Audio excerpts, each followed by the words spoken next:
여러분, 인간을 불행하게 만드는 두 가지 상황이 있다고 합니다. 하나는 먹을 게 없어 배가 고플 때, 또 하나는 남이 잘 되는 거 보고 배가 아플 때라고 합니다. 지금 SK 하이닉스가 대한민국 국민 모두를 배 아프게 만들고 있는 것이 아닌가 하는 생각이 듭니다. 그리고 저는 이 상황 걱정되는 게 한두 가지가 아닙니다. 우선 삼성전자와 삼성전자 노조 둘 다 선례를 남기면 안 되는 상황이기 때문에 협상 그렇게 쉽지 않을 겁니다. 무엇보다 제가 지금부터 말할 내용, 저는 진짜 중요하다고 생각하는 내용입니다. 앞으로 10년쯤 지나면 SK 하이닉스와 삼성전자 직원들 AI가 적용되고 점점 로봇이 도입돼서 자동화되면 지금보다 인원이 줄어들기 때문에 한 사람당 1년에 거의 100억 가까이 성과급 받아갈 수 있는 상황이 될 수 있다는 겁니다. 이거 가장 중요한데 이거 말하는 분이 없더라고요. 안 그런가요? 이거 저만 중요하게 생각하는 건가요? 하이닉스의 순수이익의 10%를 직원들에게 나누어 주기로 고정되어 있습니다. 예를 들어 성과급을 100명이 나누어 받다가 AI와 로봇 도입으로 인원이 확 줄어들어 직원이 10명이 되면 성과급은 어떻게 되는 겁니까? 지금처럼 10억 받다가 이제는 100억을 받게 되는 거잖아요. 지금 이거 아시는 분들 많을 겁니다. 눈 돌아가시죠? 그럼 나머지 직장을 잃은 90명은 무엇을 해서 먹고 살아야 하나요? 앞으로 직장 구하기는 더 힘들어지는데 무슨 돈으로 소비할 겁니까? 그래서 청와대 정책실장 입에서 AI 배당금 같은 말이 나오는 거 아닙니까? 사회주의니 공산주의니 무조건 욕할 게 아니라 이거 한번 심각하게 생각해야 될 문제입니다. 이거 사회적으로 큰 문제 됩니다. 역사적으로 대부분 폭등이 일어나는 원인이 국민들이 배 고플 때와 권력 가진 사람들의 호화 생활을 보고 배 아플 때, 즉 상대적인 박탈감이 들 때 울분이 터져나와 폭등이 일어나는 경우가 많았습니다. 아닌가요? 지금 삼성전자 직원들 SK 하이닉스 성과급 지급 때문에 배 아파서 폭등이 일어난 거 아닙니까? 사실이잖아요. SK 하이닉스가 성과급 지급 그냥 몇 천만 원 정도 준다고 발표했으면 지금처럼 삼성전자 노조가 파업한다고 노사분규 일으켰을까요? 아니죠.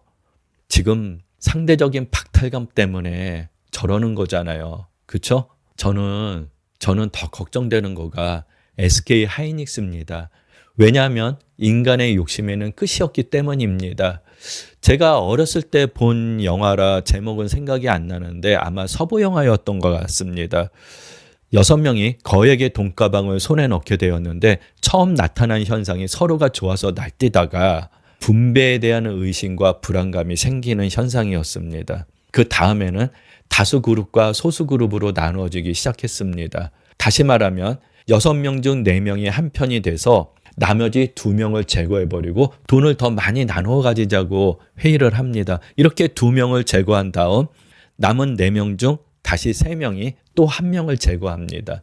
그리고 마지막 3명이 남았을 때 서로를 의심하다 싸움이 일어나고 결국 마지막 한 사람이 돈을 독차지하는 내용이었습니다.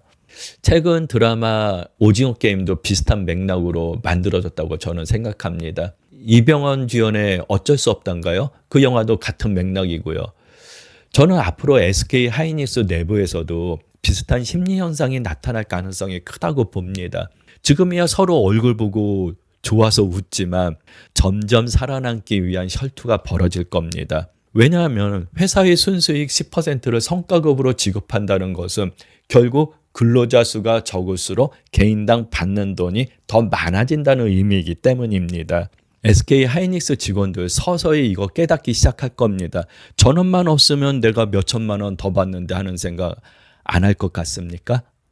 옆에 있는 직원이 부당해고 당해도 못 본 척하는 현상 분명히 나타납니다.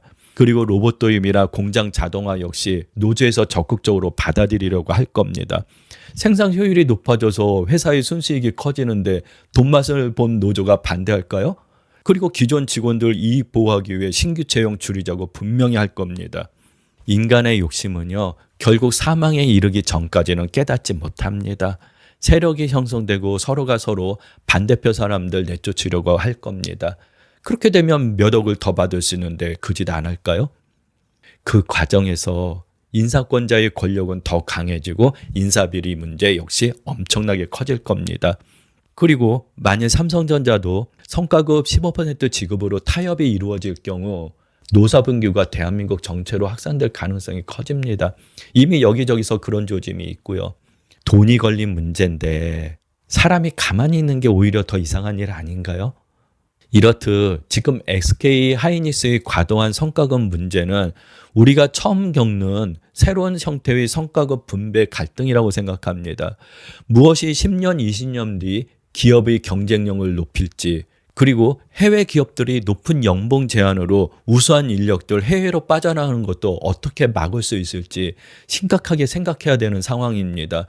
지금 노조와 회사 둘 다 돈에 눈이 멀어 있는 상황이라 이성적으로 이 문제 풀기 힘들어 협상이 쉽지 않을 겁니다. 그리고 아까 말했듯이 회사와 노조 선례를 남길 수 없는 상황이라 둘 다 물러설 수 없는 상황입니다. 제3자인 정부가 적극 개입해야 합니다. 그리고 분배 문제인데요. 다시 한번 강조하지만 사회주의나 공산주의 단순하게 반대할 것이 아니라 10년 후에는 100억 넘는 돈이 직원 1인당 받는 성과급이 될 경우 더 큰 사회적인 부작용이 생길 수 있습니다. AI와 로봇에 밀려 직장을 구하지 못한 사람들 어떻게 먹여 살려야 할지 고민해야 합니다. 이 사람들이 소비를 안 할 경우 경제가 어떻게 되겠습니까? 지금도 기업들 신규 채용 줄여서 청년들 일자리 못 구하고 있는데 이거 그냥 놔두면 회사 노조도 신규 채용 막는 현상 분명히 나타납니다. 이재명 정부는 선거 앞두고 사회주의니 공산주의니 떠드는 사람들 눈치 보느라 초기에 균형 못 잡으면 일이 더 커집니다. 일이 더 커지기 전에 정부는 적극 개입해서 가이드라인을 만들어야 한다고 저는 생각합니다. 지금 눈치 볼 시기가 아닙니다.